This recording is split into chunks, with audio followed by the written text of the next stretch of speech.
Well, good morning, Glue Troopers. Max of Max's Models here. And last night I got to working on that M38A1 Jeep again. And I found out why some of the things like the exhaust didn't fit. The engine had shifted when I was hardening it. I'm not sure how, but it had gotten considerably out of place. I had to, of course, remove it and reseat it and let that harden and then get back to work on it. And of course, everything is in there, the entire drag link, steering mechanism, the exhaust system, the propeller shafts, drive shafts, transmission, the works.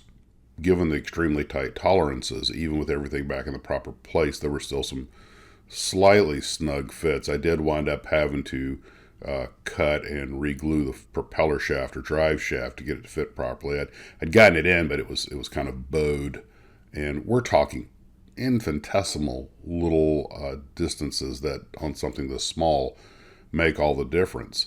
And you have to put the separate plates on the suspension, and I mean it's really the detail on some of this is borders on the insane. In fact, probably the worst single part was a metal loop that goes on the hood, and that was so tiny, but I got it on there. And there are a lot of eureka moments here when you get these teeny tiny little parts on. And I realize for some master modelers, this isn't that bad. But for someone with big hands and old eyes, it was a challenge. But I've managed to get every single part on it. A couple of these teeny parts made their way to the floor, and I was like, oh, that's it. I'll never find it. But miraculously, I did. So, hooray. But I haven't left anything off. And for the 135th scale detail guy, this kit's a dream come true for the true rivet counter. I'm really impressed with everything they did on it. I've heard people talk about IMC having and Fujimi having fiddly little parts, and I built a Fujimi. It did. This is right up there with them, bordering on the microscopic, but it's all there. I did have trouble fitting the body, and in fact, that was what led me to realize that the engine was out of place. Like, there's no way this thing's going to sit down on this. Took a lot of clamp pressure to get the body to seat, even with everything in place. It's just, like I say, everything's so tight. And if you've ever worked on a Jeep or any vehicle for that matter, you know how things are, how tight they are at full scale. So when you get down to this scale, we're talking sheet of paper thickness differences that really matter. Now I've gotten to the point where I pretty much have to take it out to the paint shop before I go any further. And of course, I knocked a few pieces off, like clutch pedals and stuff, which are semi-grooved butt joints, and they're in place well. But you're moving around, and sure enough, you knock something over. It's a bit aggravating, but it accomplishes a lot. I mean, you really feel happy with what you've done once you've gotten it done. But the next step, of course, like I say, is to paint it and then finish it off. I don't know if I'll get a chance to do that today. We got a lot going on the next few days between this and traveling and go back to work next week. But one thing about working on this Jeep, all these Jeeps got me wondering. I remembered seeing this kind of, what I called the goofy little clown car Jeep. And I was like, what's a story on that? So I had known but forgotten. So, we all know the famous Willys MB for GPW, which are rightfully legendary. Well, towards the end of the World War II, Willis was already thinking about the civilian market after the war. So they came up with the CJ Civilian Jeep series that was modified, but the early ones were mostly agricultural vehicles. So the CJ2 became the first popular post-war vehicle, and it did very well. But of course, the Army had so many Jeeps. I mean, they were given away so that they weren't, and tightened defense budgets at the end of the war, they weren't buying anything. But in '49, they decided that maybe it was time to start replacing some Jeeps, and that's when Willis improved the CJ and made it the CJ3. And this actually was a nice improvement over the Willis. I think at this point the military realized they needed some more vehicles. So they bought what was effectively the CJ3 and made it the M38, which looks a lot like an old Willis MB. It's got a bug-eye headlights and a 7-slat grille, which are the two dead giveaways real quick. The Jeep was an improvement, but the military really wanted something with more power.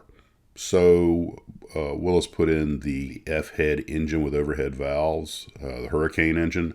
And of course, that meant they had to raise the hood, so they restyled the vehicle. Actually, made a substantially different vehicle and a big improvement, which the Army loved and called the M38. And everybody was happy with it. Well, the civilian market also wanted a more powerful Jeep. That was the one continuing complaint of the Jeep, was it needed more power. So they put that Hurricane engine into what was basically a CJ3, but of course they had to raise the hood, giving it this kind of clown car look, and that became the CJ3B. And a lot of people say it was the best of the flat-fendered Jeeps. And it was, I think, cheaper to produce because you didn't have any rounded curves to deal with. It was, made for mass production. Now, this was largely an export vehicle. I think most of them went overseas as the CJ3B. They may have been available in the U.S., but I'm not really sure about that. However, the government, not the military, but the government did buy a bunch of them as foreign aid because they were better vehicles. And so they were sold to foreign militaries as the M606 and civilians as a CJ3B. And like I say, a lot of them were bought by the government to be gifted to other countries. Remember, we're still recovering from World War II. And then, lo and behold, the Army and the Navy, and they're like, that's a pretty nice Jeep. And we've got our M38 A1s that we're happy with. But I think the CJ3B came out around 53, just around the end of the Korean War.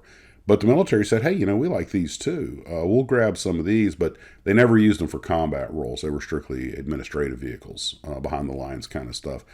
I've only seen a handful of them in military service, although I do believe a lot of foreign services really liked them. And it was just a supplement to the M38A1. But the M38A1 stayed in service for a long, long time. Like I say, it became the basis for the later CJ5 and making the CJ3B, I believe that was the last of the flat fenders. And I think it was more of an interim vehicle. Anywho, that was just a little quick and dirty on the Jeeps. And the only kit of a M606 CJ3B I could find was by this MMK resin company out of the Czech Republic in 135 scale. So if you want that version of the Jeep, to my knowledge, that's all I could find on ScaleMates anyway. Well, guys, I'll have to go get things done. I hope you're having a wonderful day. Look forward to seeing some of you down at Pam's Con. Take care of yourselves, and as always, just one more thing.